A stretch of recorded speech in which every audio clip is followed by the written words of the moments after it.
Bonjour à tous, c'est le prof crypto, ravi de vous retrouver pour une nouvelle vidéo, ravi de vous retrouver sur un nouvel ATH sur Bitcoin. On peut aller faire un tour très rapide sur la partie graphique. Nouvel ATH en cours pour Bitcoin, un Bitcoin qui s'en va vers la cible théorique qu'on évoque depuis un moment, à savoir les 135 000 $. On ira faire évidemment un tour tout à l'heure sur la partie graphique. Et ce qui est intéressant, c'est que c'est suivi aussi par le reste du marché. On voit plus 4,47 pour l'ETH, qui est très fort, ETH qui réagit enfin. Est-ce qu'on va assister enfin à une rotation de capitaux?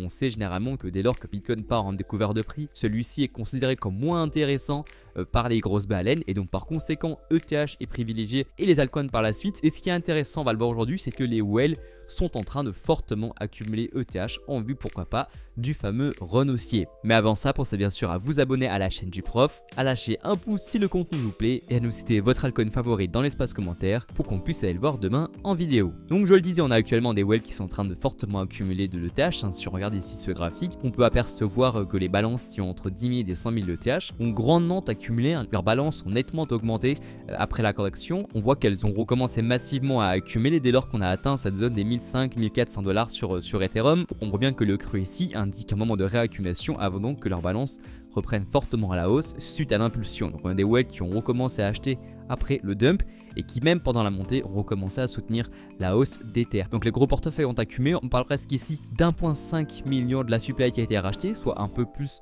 de 1%, ce qui est quand même plutôt pas mal. Et si on regarde également ce qui se fait en termes des accumulations adresses, on a pas mal d'entrées d'argent. On voit dans les adresses d'accumulation, donc des adresses qui hold sur un temps très long Ether, donc on parle de baleines, ou alors d'entités qui sont prêtes à holder sur du très long terme ETH, et on voit que ces adresses ont fortement accumulé sur le dump. On voit, c'est assez net. Dès lors qu'on a corrigé en début d'année, elles ont massivement racheté le dump en vue, on l'imagine, du prochain run haussier et dans un premier temps évidemment cette zone des 4 000 $. Et donc ça fait du sens par rapport à ce qu'on voit en ce moment.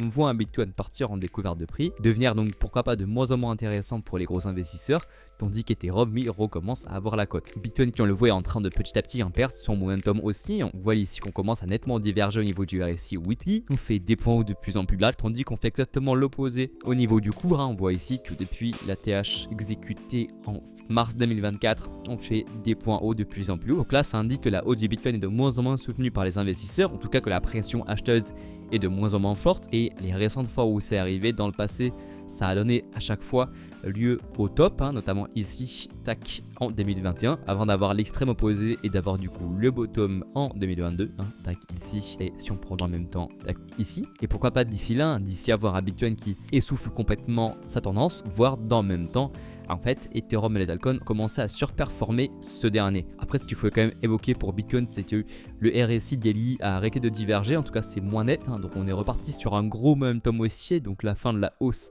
évidemment je pense n'est pas encore là, on a toujours cette fameuse cible des 135 000 $. Là on voit qu'on sort magnifiquement du range, donc maintenant ce qu'on veut pour vraiment valider ce breakout, c'est un gros momentum haussier, tac, comme ça.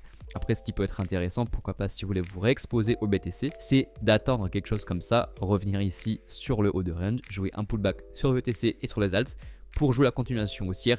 Et enfin, direction les 135 000, 140 000 $. Ethereum, donc justement, on va attaquer une zone dure de travail, donc ce niveau des 2008, si on arrive à s'y extirper. Écoutez, on réintègre le range entre les 2008 et les 4 000 $. Et ensuite, on sera tellement aimanté par ce niveau de liquidité que je pense que ça se fera assez simplement. On va récupérer ce niveau, gros short squeeze et pourquoi pas enfin un ATH sur Ether et une découverte de prix bien méritée après un cycle très compliqué. Au niveau des altcoins, donc on a le hype qu'on vous évoque souvent qui est en train de nous faire presque un nouvel ATH. Ça, on est maintenant à désormais 11 points de l'ATH, donc une performance sensationnelle pour un des plus belles altcoins qu'on puisse avoir sur ce marché crypto. On vous l'a longuement évoqué dans les vidéos, donc si vous voulez ne rien louper, pensez à vous abonner. On envoie pas mal de bons calls en ce moment. Le Syrup aussi en fait partie. On avait fait cette vidéo il y a maintenant 8 jours avant donc qu'il explose. Donc magnifique réussite pour le Syrup. Maintenant ce qu'on veut, c'est attendre un éventuel pullback pour jouer l'accumulation, tac, en venant ici retester le haut de range, effectuer un pullback, un retest pour une continuation haussière.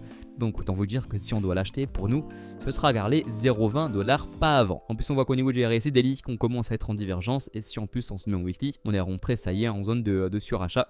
Donc attention à ne pas être trop gourmand sur ce genre de dossier, la correction nous guette selon nous. Voilà donc pour cette vidéo, on espère qu'elle vous aura plu, on espère que vous avez confiance dans le marché des cryptos, on espère que vous avez confiance dorénavant en Ether et les ads. Bitcoin oui ça y est parti en ATH, est parti en découvert de prix, mais selon nous c'est le moment pour Ether et les Acon d'enfin exploser. Avant de partir, pensez à vous abonner, à lâcher un like si le contenu vous a plu, c'était le Prof Crypto et on se dit à demain pour une nouvelle vidéo. Au revoir.